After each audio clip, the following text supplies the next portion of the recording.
Isa po sa mga layunin ng Noel Bazaar ang tulungan ng mga small and medium-sized enterprises o SMEs.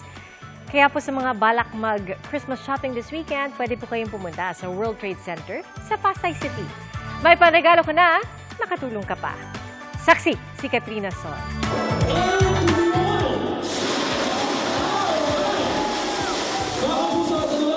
Binuksan na ngayong araw ang Noel Bazaar dito sa World Trade Center sa Pasay City. Sa pangunguna ni Ricky Escudero Katibog, Executive Vice President and COO ng GMA Kapuso Foundation, Mayos Gozon Bautista, President and CEO ng Cut Unlimited Incorporated, at GMA Kapuso Ambassadors na sina Kailin Alcantara at Kylie Padilla. Isang programa ang ginanap na hudyat ng pagbubukas ng Noel Bazaar. Sa ika-24 na taon ng naturang bazaar, layunin nito na mas marami pang matulungang nangangailangan kasama ang SMEs.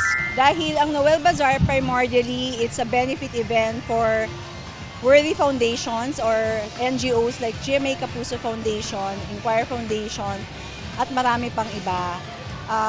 Secondly, we are also supporting the local micro, small, medium entrepreneurs so that they have a platform to sell their products. Iba rin daw ito sa mga nakaraang taon dahil marami ring pwedeng mabili o magawa rito. We have a lot more shows that we have hosted or presented for everyone, for the market. Not just for titos and titas, but also children and of course my generation as well, Gen Z. Isa naman sa pinipilahan ng Celebrity Ukay-Ukay ng GMA Kapuso Foundation. Ang lahat ng mapagbebentahan mula sa Celebrity Ukay-Ukay ay mapupunta sa mga nangangailangan na tinutulungan ng GMA Kapuso Foundation. Dito sa Noel Bazaar, nakashopping ka na, nakabigay ka pa sa charity sa GMA Kapuso Foundation. Ang daming nasalanta nitong nakaraang linggo. So, it's really nice to be a part of the help na mapupunta sa kanila. Itong mga yung ukay-ukay namin ditong mga celebrities, 100% talaga sa Kapuso Foundation.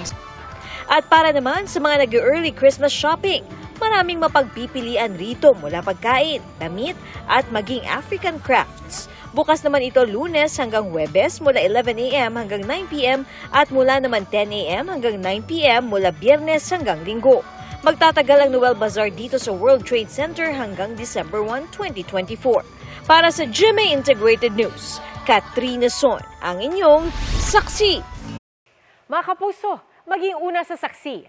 Mag-subscribe sa GMA Integrated News sa YouTube para sa iba't ibang balita.